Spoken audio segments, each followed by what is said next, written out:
Assalomu alaykum barchaga. Mening ismim Ahror Ali.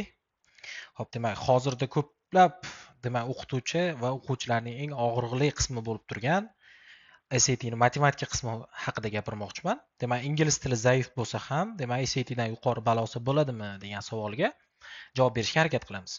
Avvalambor aytib o'tishim kerak, ingliz tili zaif bo'lsa, ya'ni ingliz tili juda ham 0 darajada bo'ladigan bo'lsa, hech qachon matematikani SAT matematika qismidan ham baland ball olish qiyin. Lekin qanchadir boshlang'ich baza bo'ladigan bo'lsa, so'zlarni o'zaro bir-biriga qo'llab tarjima qilish salohiyati sizda bo'lsa va matematika qismidan albatta bilimingiz bo'lsa, demak yuqori ball to'plasa bo'ladi. Bugun birinchi darsimda shu ingliz tilidagi masalalarni algebraga tarjima qilish ko'nikmasini o'rgatmoqchiman. Ya'ni bu albatta siz uchun foydali bo'ladi degan umiddaman.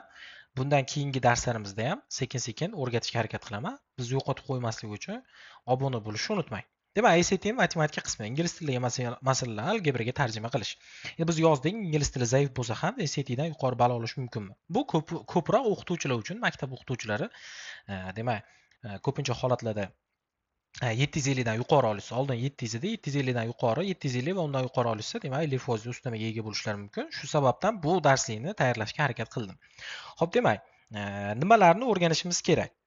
Ya'ni to'liq bu narsalarni tushuntirib o'tishga harakat qilaman. Aytaylik, qaysi qismlarga e'tibor berishimiz kerak? Xo'p, nima uchun muhim? Xo'p, bu yerda SAT matematika testida ko'p masalalar so'z bilan yozilgan, ya'ni word problems ko'rinishida. Ingliz tili bilimi past bo'lsa ham masalalarni tushuna olmaysiz, lekin kalit so'zlarni bilsangiz hammasini hal qilish mumkin. Ya'ni kalit so'zlar bu joyda 80% masalani tarjima qilishga yordam beradigan so'zlar bo'ladi ko'pincha holatlarda. Hozir sizlar bilan birgalikda biz 3 ta bo'lim ko'rib chiqishga harakat qilamiz. Heart of algebra, ya'ni chiziqli tenglamalar, linear equations deydi ingliz tilida. Demak, ularning ulushi SATda matematika tarkibida 33% deb ko'rsatilgan, ya'ni ko'p masalalar so'z masalasi bo'yicha beriladi. Endi ba'zida demak chiziqli tenglamalar shunchaki ko'rinishi beriladi, endi omadga yarasha. Hop, keyingisi password to advanced maths deyapti, kvadrat, ko'p xat va hokazolar, demak 28%, ba'zan demak so'z bilan beriladi. Problem solving in data analysis degan bo'lim bor. Nisbat, foiz, grafik, demak ko'rinishda beradigan masalalar 29% tashkil qilsa, lekin ularning juda ham ko'p qismi, ya'ni so'z masalasi ko'rinishda beriladi. Ya'ni maqsad qo'yilgan bu joyda inglizcha kalit so'zlarni tanish va ularni algebrik belgilarga aylantirish. Ya'ni siz bu videoni ko'rgandan keyin 100% siz mana shu masalalarni tarjima qilasiz degan narsani oldinga surmoqchi emasman, lekin sizga aniq bu narsa yordam beradi degan umiddaman. Xo'p, demak, ingliz tilida tarjima degan narsa, misol uchun birinchi subject topib olib, keyin orqa tomondan kelinadi deyiladi. Yo'q, matematikada sal boshqacharoq tarjima qilinadi. Xuddi shu narsalarga bugun e'tibor qaratmoqchiman. Xo'p, inglizcha kalit so'zlarni tanish, ularni algebrik belgilarga aylantirish, ingliz tili grammatikasini mukammal bilish shart emas, kalit so'zlar yetarli degan tushuncha berilyapti. Lekin bu joyda ingliz tilini o'rganmang, ya'ni o'rganmasdan turib, demak, bemalol siz tarjima qilib chiqishingiz mumkin degan narsani oldinga surmayman. Albatta bilim olsangiz, ingliz tilini o'rgansangiz, bu siz uchun foydali bo'ladi. Xo'p, demak, shu qismlarni tarjima qilish uchun ba'zi bir savollar, ya'ni ba'zi bir yechimlar berishga harakat qilaman. Xo'p, davom etamiz. Hop, bu joyda kalit so'zlarning jadvali berilyapti. Ya'ni kalit so'zlar, qanaqa kalit so'zlar? Eng ko'p ishlatiladigan kalit so'zlar. Misol uchun aytaylik, bu jadvalda darsdan foydalaning, yodlab oling, SATda vaqt tejasi degan aniq maqsadni qo'yamiz. Misol uchun qo'shish. Qo'shish degan so'z, bu barchamiz bilamiz, plus matematikada ingliz tilida addition deyiladi. Ya'ni qo'shishni aynan addition holati kelmaydi hech qachon. E'tibor berishimiz kerak bu narsaga. So'z orqali, qanaqadir gapda yoki birikmalar orqali beradigan bo'lsa, bir necha holatlari kelishi mumkin. Har bitta holatlarni ko'rib berishga harakat qilaman hozir. Demak, birinchisi inglizchasi plus. Plus so'zi keladigan bo'lsa, bu qo'shish degan ma'noni bildiradi yoki va. Endi algebrik ko'rinishi, demak, a plus b ko'rinishida yoziladi ko'pincha holatlarda. Demak, biz plusga e'tibor berishimiz kerak ekan hozir. Hop, demak, the sum of degan so'z ham kelishi mumkin. Ning yig'indisi, ya'ni of degan narsa bizda, demak, bu qo'shimcha, egalik qo'shimchasi deyiladi ona tilida. Of bilan kelsa, ya'ni the sum of a and b degan demak, birikma so'z kelayotgan bo'lsa, demak, a va b sonlarining yig'indisi degan ma'noda tarjima qilinadi. Bu joyda ham yozilyapti, ya'ni the sum of ham plus ham demak ikkitasi ham algebraga transfer qiladigan bo'lsa xuddi shu holatda beriladi. Ya'ni bu ko'rinishi bir xil bo'ladi. Hop, keyingi birikmasi increased by. Ya'ni increased by degani ga oshirilgan degan ma'noni bildiradi. Increased by 7 deydigan bo'lsa 7 ga oshirilgan. A increased by 7 yoki x increased by 5 deydigan bo'lsa x plus 5 ko'rinishda yozishimiz kerak ekan. Ya'ni 5 ga oshirilgan degan ma'noni berar ekan. Hop, keyingi ko'rinishi more than. More than bu juda ham ko'p qo'llaniladigan narsa. Dan ko'p, dan ortiq degan tarjimalarni beradi. 3 more than 5 degan birikma ko'rinishda kelishi mumkin. Ya'ni B da A ortiq degan tushuncha berilyapti. Ya'ni teskari ko'rinishda berilyapti bu narsani. Teskari o'rinni almashgan holatda berilyapti. Demak, more than ko'rinishi ham kelishi mumkin. Than degan narsa dan qo'shimchasidan beriladi. Bizda chiqish kelishiga deyiladi o'zbek tilida. Thandan keyingi nimani tarjima qilib olinadi-da, qancha ko'p bo'lsa o'sha narsani qo'shib qo'yish kerak. 5 more than 3 deydigan bo'lsa 3 dan 5 ta ko'p degan ma'noni beradi. Ya'ni birinchi thanni o'ng tomonini tarjima qilishimiz kerak. Misol uchun 5 more than 3 deyilsa, birinchi thandan keyin kelayotgan 3 tarjima qilib olinadi, keyin more dan oldingi qancha ko'p bo'lsa xuddi shunaqa holatda yoziladi. Hop, keyingisi added to. Added to. Ya'ni ga qo'shilgan. Bizda to degan ingliz tilida demak qo'shimcha bor. Bu ga degan ma'noni bildiradi. Ya'ni A added to B desa, B ga A qo'shilyapti degan tarjima beriladi. Xuddi shunaqa holatda beriladi. Keyingisi total of. Added bilan more than juda ham ko'p uchraydigan holatlar. Total of kamdan kam holatda beriladi. Total of degani total o'zi o'zbek tilida ham tarjimasi juda zo'r. Ya'ni oson tarjima qilish mumkin. Ya'ni jami. The total of A B deydigan bo'lsa, A and B deydigan bo'lsa, A va B ni yig'indisini tushunar ekanmiz. Xuddi shunaqa holat. Demak, qo'shishi holatlari demak bitta, ikkita, 3 ta, 4 ta, 5 ta, 6 ta holatlarda kelishi mumkin ekan. Shu 6 ta holatni siz o'rganib oladigan bo'lsangiz, masalalarda uchrasa bemalol ishlashingiz mumkin. Hop, davom etamiz. Hop, keyingisi ayirish. Ayirishni bilamiz biz, bizda minus. Subtraction deydi inglizchasiga. Subtraction holati masalalarda necha xil holatda kelishi mumkin. Demak, ko'rib turibmiz, masalalarda demak 5 xil holatda subtraction ko'rinishi kelishi mumkin ekan. Ya'ni ayirishi 5 xil holatda berilishi mumkin ekan masalalarda. Ya'ni word problemsda. Demak, birinchisi minus. Minus deb talaffuz qilinadi ingliz tilida. Agar noto'g'ri aytayotgan bo'lsam, uzr so'rayman. Minus ya'ni minus ayirish ma'nolarini beradi. Yozilishi xuddi shunaqa holatda bo'ladi. Ya'ni A minus B ko'rinishda o'qiladi. The difference of degani farq. Difference degan so'z farq degan tarjimani beradi o'zbek tiliga. The difference of A and B deydigan bo'lsa, A va B ning farqi, ya'ni siz sirazi ofdan keyingi kelgan demak qanaqadir qiymat, identity deymiz, qanaqadir qiymat anddan keyingi qiymatdan ayirishimizni ifodalaydi. Ya'ni mana shu joyda A and B degan narsani bergan bo'lsa, demak siz birinchi kelgandan keyingi kelgandan ayirishingizni tushunar ekan va bu narsa sizda difference berar ekan.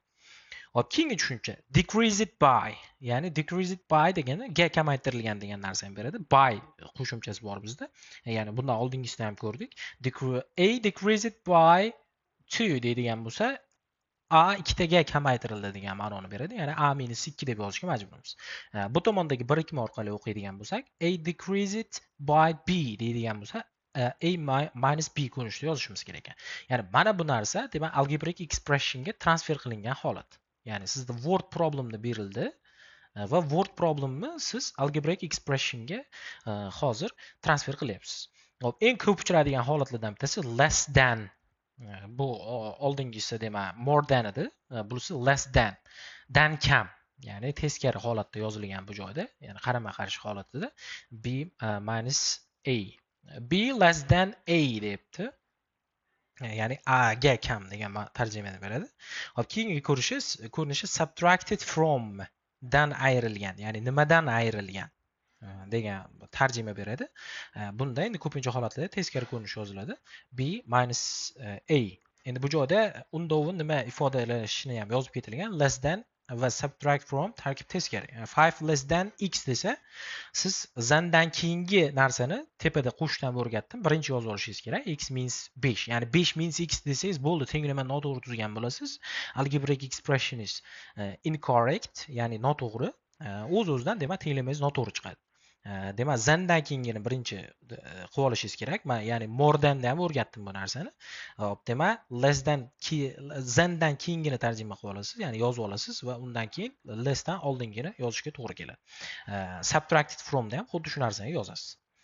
Hop, ayirish ham demak 5 xil holatda kelishi mumkin ekan. Ya'ni word problemsda shunaqa holat keladigan bo'lsa, demak bemalol ko'rsangiz bo'lar ekan. Keyingisi bizda ko'paytirish. Hop, ko'paytirish ham demak 5 xil ko'rinishda word problemsda kelishi mumkin ekan. Ko'paytirishni multiplication deydi ingliz tilida. Demak 5 xil ko'rinishda kelishi mumkin ekan. 1 2 3 4 5. Demak times a times b deb turib ko'pincha mana bu expression ko'rinishini xuddi shunaqa holatda o'qiladi. A times b. U degani a ni bga ko'paytir degan, marta ko'paytirish degan tarjimalar beradi. Xo'p, eng ko'p uchraydigan holati the product of. Mana product degan narsa ingliz tilida umuman boshqa narsa, ya'ni hosil bo'lgan degan tushuncha, ya'ni misol uchun qanaqadir produkt tushunamiz biz, lekin matematikada bu u ko'paytma degan ma'noni beradi. Ya'ni 2 ni 3 ga ko'paytirsangiz 6 chiqsa, 2 ko'paygan 3 ham product, 6 ham product deyiladi. Ya'ni 6 degan narsani tushuniladi bizda, ya'ni ko'paytmani tushunadi the product deydigan bo'lsa. Hop, misol uchun uchinchisida twice, double degan narsalarni beryapti. Endi ko'pincha holatlarda 2 marta ko'p, 3 marta ko'p degan narsalarni demak xuddi shunaqa holatda yozadi. Twice degan narsa 2 marta degan narsani beradi. Misol uchun a ni twice a deb yozish ham mumkin. Masala shartida demak bundan pastroqda ko'ramiz ham hali. Xuddi shunaqa holatda beradi. Triple degani 3 marta. Buni menimcha juda ham yaxshi bilsanglar kerak. Triple degan narsa ko'p uchraydi. Of deydigan bo'lsa, qanaqadir nimadirning ulushi degan tarjima ko'rinishda keladi. Buni keyinchalik ko'ramiz. Ya'ni masalani shartiga qarab turib o'rganib olsa bo'ladi. Demak, ko'paytirish ham 5 xil usulda word problemsda kelishi mumkin ekan. Siz bu narsani demak algebraga transfer qilib olishingizga to'g'ri kelar ekan. Hop, keyingisi bo'lish o'z-o'zidan. Bo'lishni demak ingliz tilida division deydi. Divisionni 4 xil holat keladi va bu siz uchun aniq yangilik bo'lishi ehtimolligi bor. Ya'ni sizga bo'lish desa faqat divide deb tushunasiz va ko'p ingliz tili mentorlari divide deb o'rgatadi, lekin haqiqiy SAT ni mutaxassis bo'lmoqchi bo'lsangiz, baland balo olmoqchi bo'lsangiz, bundan keyingi demak aytadiganlarimni ham aniq yodlab olishingiz kerak. Bu sizga foydali bo'ladi degan umiddaman. Demak, divided by deydigan bo'lsa, ga bo'lingan. A divided by B deydigan bo'lsa, A B ga bo'lingan degan tarjimani beradi. A divided by B.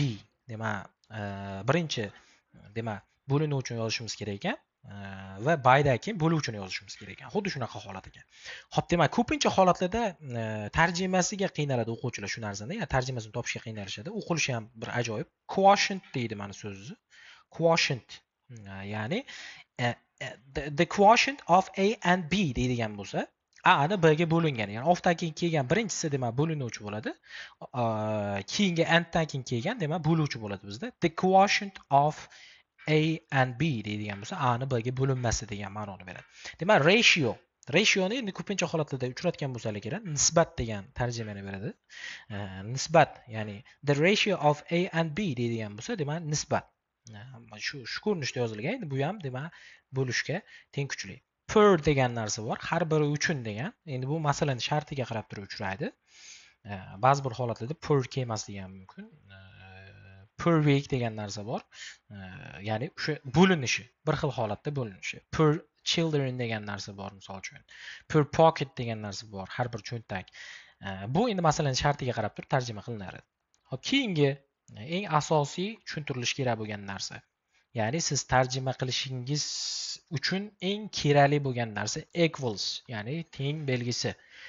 Ya'ni bu narsani topib olish siz uchun eng muhim qadam tarjima uchun. Chunki tenglik belgisini topasiz. Tenglikning chap qismi har doim o'ng qismiga teng bo'ladi. Ya'ni ko'proq sizga tenglama berilgan bo'lsa yoki ingliz tili birikmasi berilgan bo'lsa, uni demak algebraic expressionga transfer qilishingiz uchun bu eng kerakli narsa. Ya'ni bu inglizcha kalit so'z. Ya'ni mana shu 5 tasi kelish ehtimolligi bor word problemsda. Word problemsda kelsa, demak, xuddi shunaqa holatda tarjima qilishinglar kerak ekan. Is equal to. Is o'zi keladigan bo'lsa ham, demak, bizda teng degan narsani beradi. Buni pastdagi masalalarda hali keltirib o'tamiz, aniq tarjimasini ko'rib chiqamiz. To be to'liqroq qilib aytadigan bo'lsa, to be keladigan bo'lsa, har doim demak tenglik ifodasini ifodalaydi. Ya'ni masalan shartiga qarab. Ya'ni har doim is desa teng qo'yib ketavermaymiz. Masalan shartiga qaraymiz. Hozir masalalarni ham pastda ko'ramiz. Keyingisi is the same as degan narsa ham bor. Birikma. Bu ham tenglik bilan bir xil tushuncha. Gives as degan narsa ham tenglikni beradi. Masalan shartiga qarab. Ya'ni qaytarib o'taman. Masalan shartiga qarab. Was, will be, the result is degan so'zda ham demak tenglik belgisini ifodalaydi. Ya'ni shu 5 xil holatda, demak 5 ta holat bizda tenglik belgisini ifodalash mumkin ekan. Masalan shartiga qarab. Demak masalalarni ham pastda agar berib o'tilgan bo'lsa ko'rib chiqamiz hozir. Xo'p. Tarjima usuli qanaqa bo'ladi? Tarjima usuli qadam va qadam tarjima qilinadi. Tenglama so'zini topish. Endi tenglama deyilgan bu joyda asli tenglik tushunchasi bilan bir xil narsa bu. Ya'ni equals degan narsani topib olishimiz kerak. Ya'ni tenglama so'zini toping. Is, equals, gives degan nimalarni topish kerak ekanda, tenglik belgisini qo'shishimiz kerak ekan. Ikkinchi qadam demak, bizda chap tomondagi so'zlarni algebraga tarjima qilishimiz kerak ekan. O'ng tomondagi so'zlarni algebraga tarjima qilishimiz kerak ekan. Demak, ikkalasini bir-biriga tenglab qo'yishimiz kerak ekan, bo'ldi. Bu 3 qadam SATdagi barcha so'zlar masalalari qo'llaniladi. Endi amalda ko'raylik deb yozilyapti. Amalda ko'rishga harakat qilamiz hozir. Xo'p, demak, amaliy misollar. Birinchisi. Demak, the difference of 17 times x and 5 debdi. Ya'ni o'zbekcha ma'nosi 7x va 5 ning farqi. Kalit so'z bizda difference, buni ayirishligini juda ham yaxshi bilamiz. Demak, yuqorida ko'rdik. Endi of predlogi turibdi bizda 7x and 5 deb turibdi. Bu ikkita son, ya'ni 7x bilan 5. The difference of a and b deydigan bo'lsa, biz a minus b tartibida yozishga kelishib oldik. O'z-o'zida a ni o'rnida 7x turibdi, 5 o'rnida, demak, b ni o'rnida 5 turibdi. Algebrik ifoda ko'rinishiga keldi. Ya'ni 17 times x and 5, the difference of 17 times x and 5 degan narsani algebrik ko'rinishi, demak, xuddi mana shu ko'rsatilgan holatda bo'lar ekan. Ikkinchi misol, inglizchasi 9 less than x square debdi, square debdi. Ya'ni bizda tarjimasi ma'nosi x kvadratdan 9 kam degan to'g'ridan-to'g'ri tarjima bo'lib qoladi. Bu narsa demak noto'g'ri tarjima. X kvadratdan 9 kam. To'g'ri tarjima aslida. Birinchi thendan keyingini tarjima qilib olyapti. Keyin less aytib olyapti. 9 dan keyin less aytyapti o'zida. Kalit so'z demak ayirish bizda. Teskari tartibda yozilishi aniq, chunki thendan keyingini birinchi yozib olamiz deb aytdim-man. Demak x kvadrat minus 9 deb yozilar ekan. Bu juda ham oson. Less than degan narsada har doim teskari tartibda yozishimiz kerak degan narsani aytib ketyapti. Ya'ni 9 less than x square deb gapirayotgan bo'lsa, bizda 9 minus x kvadrat deb qo'ymasligimiz kerakligini bu tushuntirib o'tyapti. Ya'ni less than birimiz keladigan bo'lsa. Hop, keyingisi 17 more than y debdi, ya'ni y debdi. Ma'nosi 12 dan 17 ortiq, ya'ni y ga 17 qo'shilgan degan ma'no beryapti. Bu joyda kalit so'z more than, ya'ni qo'shish. 17 more than y, ya'ni y plus 17 ko'rinishda yoziladi. More than dan ham tartib muhim. A more than b, b equal to b plus a, ya'ni y plus 17 ko'rinishda yozishga majbur ekanmiz. Hop, keyingisi quotient ko'rinishda beryapti. Demak, quotient ko'rinishda bersa bizga qanaqa ifodalanishini biz oldinroq ko'rib o'tdik. Demak, the quotient of 10 times x squared and 7 degan so'zi 10x kvadratning 7 ga bo'linmasi degan ma'noni beradi. Kalit so'z bizda quotient, ya'ni bo'lish. Quotient of a and b. Bu joyda a bo'lingan b ko'rinishda yozishga majbur edik. Demak, quotient of dan keyin kelganda birinchi suratga yozardik, keyingisini mahrajga yozib qo'yardik. Yoki bu ko'rinishda yozadigan bo'lsa, birinchi buni, keyin buni yozishimiz majburiy edi, oldinroq ko'rib o'tdik. Masalalarda endi to'liq berib o'tilgan. Demak, ba'zi bir 11 more than x is equal to 54 debdi. Bu juda ham demak qiziq, ya'ni tenglama ko'rinishda tarjima qilib olishimiz kerak. Bizda demak kalit so'z o'z-o'zidan birinchi is ni topib olishimiz kerak. Is equal to degan narsa keldi bizda mana. Bu narsani biz bilardik tenglik belgisi edi. Endi 11 more than x deyapti. Demak, x dan 11 taga ko'p. Ya'ni bir tomoniga biz x plus 11 yozib olishimiz kerak. Ya'ni bu aytilgan narsa va is equal to bizda tenglik belgisi edi. Uni yozib oldik. Va u nimaga teng edi? 54 ga. Demak, 54 o'zini yozamiz. Endi tenglamani yechish u sizni matematikangizga bog'liq. Men shunchaki tarjima so'zini aytayotganligim uchun, demak, u yog'ini ishlab o'tirmaymiz. Juda ham sodda. Ya'ni soddalarni o'rgansa, albatta qiyinlarni ishlashimiz ancha osonlashadi. Hop, keyingisi demak, keyingisi the difference of 12 times t and 11 times t is equal to negative 14 deyapti. Ya'ni bizda difference of degan narsani topishdan oldin isni belgilab olishimiz kerak birinchi. Ya'ni is bizda tenglik belgisini ifodalardi. Ya'ni is bizda tenglik edi. Equal deb berardi. Keyingi ko'rishimiz kerak bo'lgan narsa difference of, ya'ni farqi. Difference degan narsa farqi edi. Ya'ni birinchi biz chap tomonni tarjima qilib olishimiz kerak. Ya'ni 12 ta va 11 tani farqi mana bu ko'rinishda yoziladi. 12 ta minus 11 ta. Bu nimaga teng ekan? Negative 14. Ya'ni 14 minusligi minus 14 ga teng bo'lar ekan. Buni yechib qo'yish endi muammo emas, tarjima qilib olganimizdan keyin. Endi ko'pincha noto'g'ri tarjima yoki umuman tarjima qila olmay qolish holatlarimiz bo'lishi mumkin. Shu sababdan bularni o'rganib olishimiz kerak. Xo'p, keyingisi sal uzunroq holatda berilyapti. Mana endi the number of dimes is 3 less than 4 times the number of quarters deyapti. Dime degan bilan quarters degan narsa Amerikadagi, demak, pul birligi. Pul birligi. Ya'ni dime bilan quarters o'lchanadi. Misol uchun bittasi 10 dan 1 ga teng bo'lsa, bittasi 8 dan 1 ga teng degan narsa bu albatta beriladigan narsa. Endi belgilab olinyapti. Mana quarters Q bilan belgilaylik, dimelarni D soni bilan belgilaylik deyapti. The number of dimes is degan so'zga e'tibor berishimiz kerak. Is degan narsa, men aytdim, bu narsa equal bilan teng edi. Ya'ni tenglik belgisi bilan bir xil narsa edi. Demak, equals yozib oldik. 3 less than 4 times the number of quarters. Endi e'tibor beramiz. Chap tomonni the number of dimesligini tushundik. Ya'ni chap tomonimiz D bo'lar ekan. O'ng tomonimizni tarjima qilib olishimiz kerak. O'ng tomonimiz 3 less than 4 times the number of quarters. Zendan keyingi narsani tarjima qilib olishimiz kerak edi. Mana bu yerda zen bor. Zendan keyingi narsa 4 times number of quarters. Biz quartersni Q bilan belgiladik. Shu sababdan 4 times deganligi uchun 4 ga ko'paytiramiz. Endi less than 3 degan uchun teskari tartibda yozamiz. Zen qo'shimchasidan oldingisini keyin yozishimiz kerak, ya'ni 3. Mana bu narsa demak bizda tenglama. Bo'ldi, shu narsani so'ragan. Bu javob bilan bir xil. Ya'ni biz isni topib olar ekanmiz yo equals to ni topib olar ekanmiz va chap qismini tarjima qilar ekanmiz va o'ng qismga tenglab qo'yar ekanmiz. Bo'ldi. Shu holatda o'tar ekan. Xo'p, keyingisi aytyapti. A store sells notebooks for $3 and pens for 1.50. Ya'ni u decimal numbers bergan bo'lsa, ya'ni o'nlik kasr bergan bo'lsa, birinchisini shunchaki o'qiladi, nuqtadan oldingi sonni, nuqtadan keyingilarni tartib bo'yicha o'qib ketish kerak. 5 0. Misol uchun 1 2 3 degan bo'lsa, 1 2 3 deb o'qib ketiladi.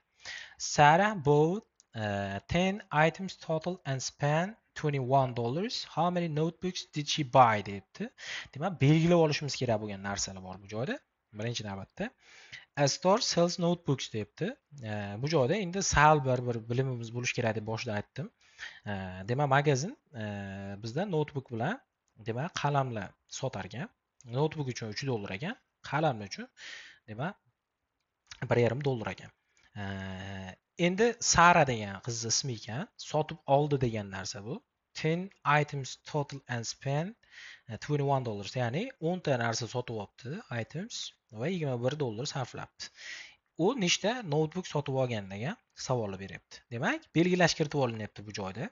Daftar $3, qalam 1.5, jami 10 ta narsa $21 sarflandi. Demak, daftarlar sonini n deb belgilab oldik, qalamlar sonini p deb belgilab oldik. Ya'ni n ga p ni qo'ysak 10.